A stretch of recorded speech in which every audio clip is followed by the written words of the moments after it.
ang snowstorm sa New York sa Amerika, pati na sa Xinjiang province sa China. Sa Peru naman, 7 pulis ang sugatan sa pagsabog sa iniraid nilang mga tindahan ng paputok. Yan at iba pang balitang abroad sa pagtutok ni Lala Roque. Sinalakay ng mga pulis ang isang street market sa Chiclayo, Peru para kumpiskahin ang mga ilegal na paputok na ibinibenta roon. Pero nagkainita ng mga pulis at nagtitinda hanggang sa sumabog ang isang kahong paputok. 7 pulis ang sugatan. Ayon sa mga ulat, posibleng sinadya ang pagsabog ng mga tinderong dati nang nakumpiskahan ng mga bawal na paputok. Sangkaterbang snow ang bumagsak sa Xinjiang province sa China. Dahil sa kapal ng niebe, hirap makabiyahe ang mga sasakyan. Ilang highway pa ang isinara. Bumigat tuloy ang trapiko sa ilang lugar. Tuloy naman ang pagbangon ng New York City sa Amerika mula sa matinding blizzard. Apektado pa rin ang transportasyon. Sa ilang lugar kasi, aabot sa 20 pulgada ang lalim ng snow. Isa na ito sa pinakamatinding snowfall sa New York sa loob ng 1.5 siglo.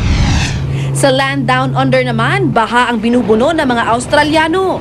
Kahit wala ng ulan, lubog pa rin sa baha ang maraming bahay at establishmento sa estado ng Queensland. Inilikas na ang mga residente. Inaasahang matatagalan pa hanggang sa weekend ang baha sa mababang lugar dahil sa tubig mula sa mas matataas na lugar. Lala Roque, nakatutok, 24 oras. Kung inyo pong matatandaan dito po sa 24 oras ninyo, unang-unang natunghayan kung gaano kalakas pumutok yung notorious ngayong Piccolo na pangunahing salarin sa pagkakasugat ng mga batang nagpapaputok. At ngayong gabi, ipapakita naman namin sa inyo ang pinsalang pwedeng gawin ng isa pang bawal na paputok na kung tawagin naman ay Goodbye Philippines. Nakatutok si Chino Gaston. Sa kabila ng paulit-ulit na babala, patuloy ang pagbebenta sa Metro Manila ng mga ipinagbabawal na paputok tulad ng plapla, baby dynamite at ang pinakamalaking uri ng paputok, ang Goodbye Philippines. Dahil bawal nga ang pagbebenta ng tinaguriang pinakamalakas na paputok na maaaring bilhin sa bansa na kung tawagin ay Goodbye Philippines, kinailangan pang ilagay ito sa isang karton na nagbenta sa akin para hindi mahuli ng mga otoridad.